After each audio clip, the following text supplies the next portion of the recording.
ainsi précipitant leur rapide descente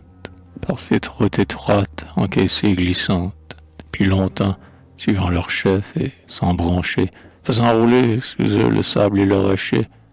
les hardis cavaliers couraient dans les ténèbres, des défilés en pente et des gorges funèbres, qu'éclairaient par en haut un jour terne et douteux,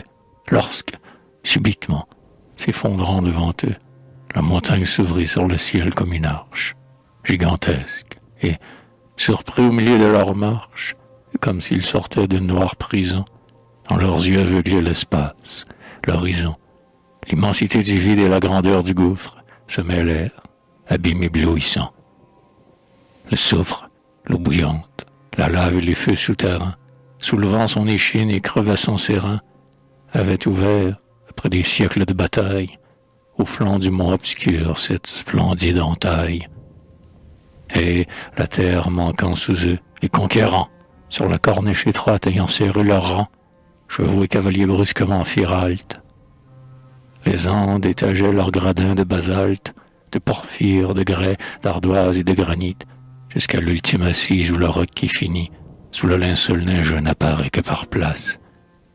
Plus haut, l'âpre forêt des aiguilles de glace fait vibrer le ciel bleu par son scintillement. On dirait d'un terrible éclair fourmillement de guerriers cuirassés d'argent, vêtus d'hermine, qui campent aux confins du monde et que domine, de loin en loin, colosse incandescent et noir, un volcan qui, dressé dans la splendeur du soir, hausse, porte-étendard de l'hivernal cortège, sa bannière de feu sur un peuple de neige. Mais tous fixaient leurs yeux sur les premiers gradins, où, près des cours d'eau chaude, au milieu des jardins, ils avaient vu, dans l'or du couchant éclatante, blanchir à l'infini les innombrables tentes de l'Inca, dont le vent enflait les pavillons, et de la Solfatare en de tels tourbillons montaient confusément d'épaisses fumerolles, que dans cette vapeur couverte de banderoles, la plaine, les coteaux et les premiers versants de la montagne avaient un aspect très puissant. Et tous les conquérants, dans un morne silence, sur le col des chevaux laissant pendre la lance, ayant considéré mélancoliquement et le peu qu'ils étaient et ce grand armement, pâlirent. Mais Pizarre, arrachant la bannière, des mains de Gabriel Roja, d'une voix fière, pour Don Carlos, mon maître, et dans son nom royal, moi, François Pizarro, son serviteur loyal, la forme requise et par devant notaire, je prends possession de toute cette terre. Mais je prétends de plus que si quelque rival osait y contredire, à pied comme un cheval, je maintiendrai mon droit et laverai l'injure, et par mon saint patron, Don François, je le jure, et ce disant, d'un bras furieux dans le sol qui frémit, il planta l'étendard espagnol, dont le vent des hauteurs qui soufflait par rafales tordit superbement les franges triomphales. Cependant, les soldats restaient silencieux, éblouis par la pompe imposante des cieux. Car derrière eux, vers l'ouest, où sans fin se déroule, sur des sables lointains la Pacifique coule, en une brume d'or et de pourpre,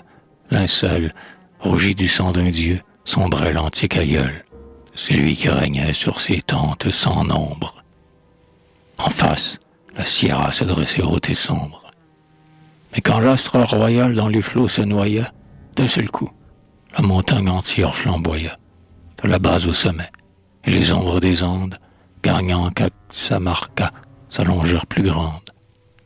Et tandis que la nuit, rasant d'abord le sol, de gradin en gradin haussait son large vol, la mourante clarté, fuyant de cime en cime, fit resplendir enfin la crête plus sublime. Mais l'ombre couvrit tout de son aile, et voilà que le dernier sommet des pics étincela, puis s'éteignit. Alors, formidable, enflammée, d'un haut pressentiment, tout entière, l'armée, brandissant ses drapeaux sur l'Occident vermeil, salua d'un grand cri la chute du soleil.